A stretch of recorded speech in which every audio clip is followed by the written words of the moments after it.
Hey folks, welcome back to Hills and Holders Homestead. It's Mike again, and I'm out here in the backfield, and the knuckleheads, they were in the house when I left, but one of the kids must have let them out, so they're out here running around with me. Arch Jethro. There's Jethro. Mila just ran there.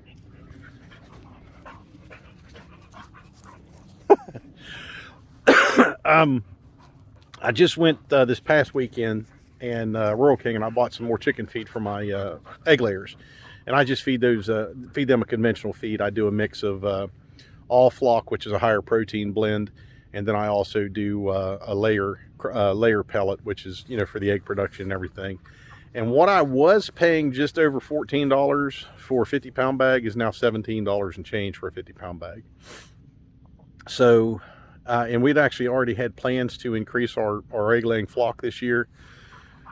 Probably still going to do it because of the benefit of the eggs that we get.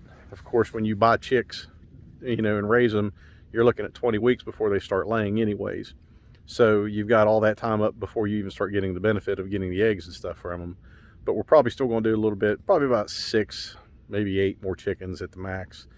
But then again, we're going to come into summer here, for early summer, where we're going to start getting and raising our meat chickens again for the year. And we'll probably do 2 runs of 70. So I'll order 70, we'll raise them, process them, get the next 70 out on the field. So we'll do 140. And of course, there's always loss of anywhere from 5 to 6 to 7 to 8 chickens that you'll end up losing for various reasons. And, you know, my concern right now is with the cost of feed going up, because the feed that we feed our meat chickens is a custom blend that I get out of Virginia, and I have to go pick it up. It's non-soy, non-GMO. And I think last year it was, I bought a ton and a quarter to do 2 runs, and I actually ended up running short, believe it or not. But I bought a ton and a quarter, and I can't remember, I was like $700 some, just over $700 some. And I called there at the end to see if I could get more, and because I was willing to make the trip to go get more, and it already went up to like $20 and change, I think, and I was paying less than $20 a bag. And there is a little bit more of an extra price on it when you do a custom mix anyways, but it already went up, I think up to $20 and change a bag. So I'm sure now, and I haven't called because it's not going to do me any good right now to call, because if I call now, it's December, I'm not going to be needing feed till May, so a lot's going to change. But I'm concerned about what we're going to run into with the cost of chicken feed, and I don't want to raise less chickens and have less food. So by raising our own and processing our own livestock, I mean, not only do we have, you know, the food security, we have the food safety with that, because we know what they're eating and who's processing, who's handling them and everything. So, you know, we're still going to do that, but of course there is that looming increased cost in feed that we're going to end up facing, and we know we are. So, you know, looking at the economy, if you look at the economy through the eyes of the mainstream media and the Fed, it's not so bad. If you listen to people who work in the markets, who work in the economic financial sector, and have done so for decades, and are well versed in this, and they're not dependent on the government for their paychecks, they're telling you things aren't looking real good at all. And those are more the people that I listen to, because these people are highly successful. They're not on a government paycheck, and they're not taking sides with any particular political party. So these guys are in the business of making money and being successful. And when they talk about what's going on and how it's even affecting them, and how it would affect, you know, even the middle class, and even, you know, people starting out, these are folks you want to listen to, because these people all started with nothing. The ones that I listen to and I watch. So I'm kind of, you know, my big concern right now, of course, will be the economy into the new year, and the downturn that we're probably going to face, and the high likelihood of another recession. Because if you look at what they refer to as the yield curve, the euro has already inverted. Its yield curve is already inverted, and the U.S. is just printing money left and right. And if you look at history, in 2008, when the yield curve inverted and we had that big bust, that recession, well, the yield curve had inverted, and so had the U.S. A couple of their different yield curves had inverted. So it's almost mirroring what it did back in 2008. So it's kind of one of those things where we could have a potential problem here. Not only that, I mean, I'm not so much worried about the pandemic affecting us in the long term like that again. And don't take that the wrong way, because we had COVID. It just about killed me, and I'm not downplaying it, regardless of the the survival rate or whatever. I'm just saying Omicron has been found to be more contagious but less virulent, so it's less dangerous for the most part. And they're even talking now that Omicron could be the variant that burns COVID out, because it seems to be getting weaker. Even though it's more contagious, it's getting weaker in its lethality. But like I said, they put out so much different information every day about that stuff. The more information they put out, the less clear it becomes. But again, I'm not going to worry about the pandemic or the virus so much in the coming year as we did last year. Now, all that aside, the whole point of preparing and everything like that is to be prepared for situations where hard times would come to play. And that is part of homesteading as well. Now, homesteading is a little bit more involved because we're being self-sufficient, self-reliant. We're raising as much as our own as we can. We're being less dependent on a consumer society. So, like I said, my concerns do not lie there. But anyways, sorry, I had to call. Mama calls. She calls twice in a row. You better answer the phone. You're not going to ignore her for long. But completely lost my train of thought there. Where was I at? Anyways, so senility should be a pretty easy transition at this point. Homesteading is more self-sufficiency, self-reliance, being less dependent on a consumer-driven society. And that way, if the society, the chain, the supply chain, everything would falter like it has multiple times already, and it just completely hits bottom. We're not at that mercy. We have our own food stores. We raise our own livestock. We raise our own vegetables and stuff. We have, our own fruit trees and everything like that. And we're constantly adding to that to improve our own food security and food safety. And, guys, it's a lot of folks look at preppers as, tinfoil hat wearers and people who just seem to be waiting for the world to end. And I'm neither one of those. I'll be honest with you.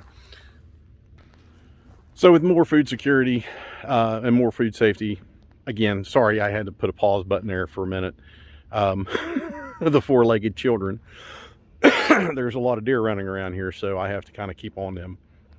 But, there's many reasons why we do it. Like I said, we're not tinfoil hat wearers. We're not, hoping for anything to happen bad. Although there is a certain degree of people out there who would like to see something bad happen for whatever reason, fulfill their own kind of fantasies and stuff. That is definitely not what my mindset is, or what I would like to see happen. I've got children. There's a lot of you got children, and hoping something bad would happen is just beyond me. Preparing for something bad that could happen is just completely responsible. And why aren't you doing that is the way I look at it, because I'm not going to be setting. I don't want to be the one that tells my kids when they say that they're hungry that there's no more food. When it could have been prevented by simply preparing. And that's why, again, always 3 months minimum. And if you're prepared for 3 months, take it out to 6 months. Once you get to 6 months, take it out to 9 months. Once you get out to 9 months, take it out to 12 months.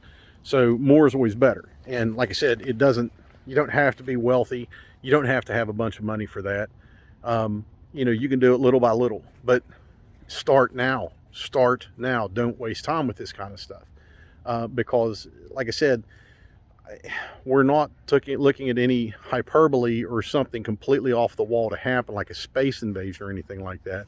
But the potential for weather-related events, and all you had to do is just look at this last year with weather. Record droughts, record fires, record rainfall, record tornadoes, record hurricanes. It's been all over the place. And now with winter, of course, you could look at a big snow event, big ice storm, take down a bunch of trees, take down a bunch of power lines, all that kind of stuff. And of course, anytime there's inclement weather that causes those kind of things, that inclement weather adds to the delay of getting that stuff repaired and back online. And then, of course, you look at the potential for an EMP, whether it be from a solar event or whether it be from you know, a hostile nation, that's a long-term event. That's a long-term thing to deal with, to get repaired and get back online. So like I said, we don't hope for bad things to happen, but we want to be prepared for those bad things when they do happen. Not if, but when they do happen. And that way we have that security, we have that safety. You know, if we don't need to be out on the roads traveling, we don't have to be out on the roads traveling. For that matter, I prefer not to be out on the roads traveling now.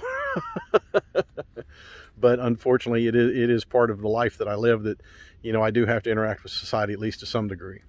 But like I said, financially, you know, it's not looking good for the U.S. Coming into 2022. I hope I'm wrong. I truly hope I'm wrong. But typically when something like that sparks my, hey, we need to do a little bit more reading and digging into this, you know, that's typically where you'll find out. If you hear something on mainstream media, of course, you know, like the other platform, you want to fact check it.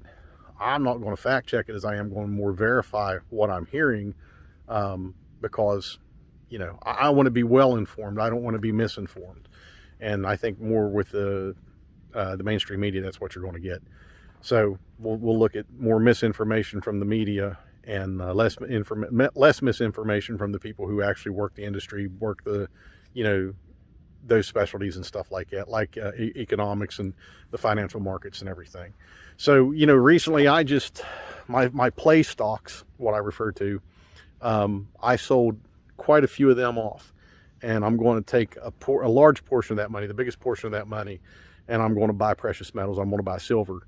And, you know, I've been doing that little by little, and that holds its value. Even if you get like a US silver dollar, even if the American currency, the US currency, loses all of its value, and it's typically worthless, a US silver dollar is still made of silver, 1 troy ounce of 999 pure silver.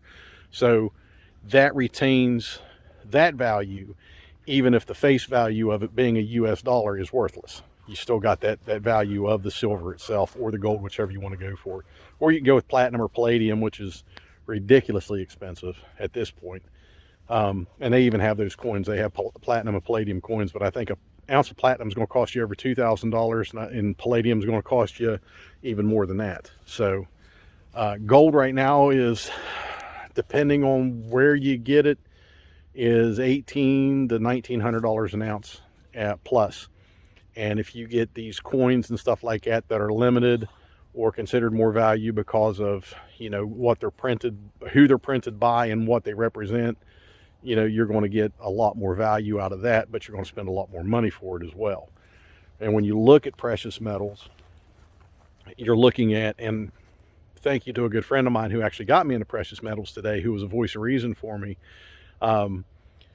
Even though you're looking at a more valuable face coin, like an American Eagle, silver American Eagle, which are typically higher face value in silver, but still the same value in silver, the weight, if I would get a cheaper silver coin that isn't an American Silver Eagle, but it's still 1 troy ounce of 0.999 silver, the weight is still more valuable in the long run than the actual mint, or the what do they call those, the plates that they use. So, you know, if it's an American Silver Eagle, it's $32. If it's a Buffalo silver bullion, it's 26 and change, but it's still 1 ounce of silver all the way around. So hopefully that didn't confuse you too much, because weight versus face. Okay, so there you go. So 1 troy ounce is 1 troy ounce, and in the long run, and in a situation where that would occur, that you would have to rely on that as a means of purchasing or bartering or whatever, if it would ever come to that, an ounce is an ounce is an ounce. Okay, so it's like an ounce of crap is an ounce of crap. Doesn't matter who it comes from. But these are the things that, you know, like I said, you think about this stuff, and raising our chickens this year, looking at all of that coming up. Like I said, I'm kind of worried about the price of feed, but I'm also going to look at the enhancement of having that food safety and food security of raising our own animals, processing our own animals, knowing what they're fed, knowing where, you know, where they're coming from and where they're eating and stuff like that. And that would be right here. This is where my animals are raised. And if you actually look, there's a darker green stripe of grass down through there.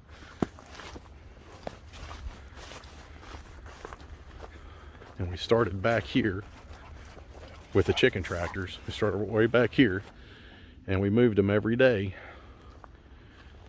And if you see that dark green stripe all the way through there, that's the nitrogen from the chicken droppings that fed the soil and the grass and everything else like that. And this spring, that'll turn like this deep emerald green. It'll be much more, you know, distinct from the rest of the grass. And it's good for it. It's great for your grass and your soil. So that's how we do it. We raise them on pasture. We feed them good, clean food, you know, non-soy, non-GMO. And we know where they're at because we put them out here. We move them every day. We water them every day. We feed them every day and we process them. So from day-old chicks, once they get to us, they're usually day old, and we have them from there until the time we process them. And again, that's food safety and security. Now, the other part of that is living where we do, having the security of living in a rural area. You know, that's of course not always an option for everybody. But it is, you do have options to get more farm to table type stuff. Take your time. If you live in an urban area, get outside of the city, find your local farmers markets and stuff out in those areas, and get your produce and get your animals and stuff like that from them. But self-sufficiency, self-reliance is always the key that we're going to push for. Good prepping 3 months at a time and build it up to a year. That way, in the event that something would happen, you've got that security and that safety. Those are less things you have to worry about. Physical safety and security, of course, is the other part of that. That's like bugging out. Like I said in previous videos, unless my house is no longer there, is no longer a safe structure, or whether it be run by aliens, marauders, or, you know, whatever, you know, enemy military, that's where we're staying. We're not going anywhere. Even though we could rightfully bug out and hit the hills and the woods and everything around us and the hollers and all that stuff and could thrive. There's no permanent shelter in place to provide that right now. You would have to depend on, you know, makeshift bushcraft type stuff, or, you know, even a tarp or a tent for that matter. But of course, if I would have to leave my house to live in the woods, to escape to the woods, like I said, that's not something I hope and pray would never happen. But if that's the case, you're going to have to be stealthy. You're going to have to hide. You're going to have, you know, not a tent setting out in the woods, because that's going to be easy to see. But we're getting kind of off in that whole he's getting crazy again type of thing. But that's the whole point of that. You hear a lot of people talk about bugging out, and I'm not doing that. Like I said, it's a dire situation if we have to leave our home. And there's not a lot of hope in it after that, because at that point, if this rural area is overrun like that, I don't even want to think about what would be happening in other areas. So that's it this evening, guys. Like I said, for good finance and good financial planning, do your homework, do your research, look at what the Fed and the politicians and the mainstream media is saying, and then compare that with other people who are in the markets, work that kind of stuff, have decades of experience, they're very successful, and listen to what they have to say about it, because these are the people with the eye on it. These are the people who they have a lot to lose if they give bad information. So again, thanks everybody. Appreciate you visiting the channel. Please give us a thumbs up, give us a like on the channel here. Subscribe to the channel if you like the content and you're like-minded.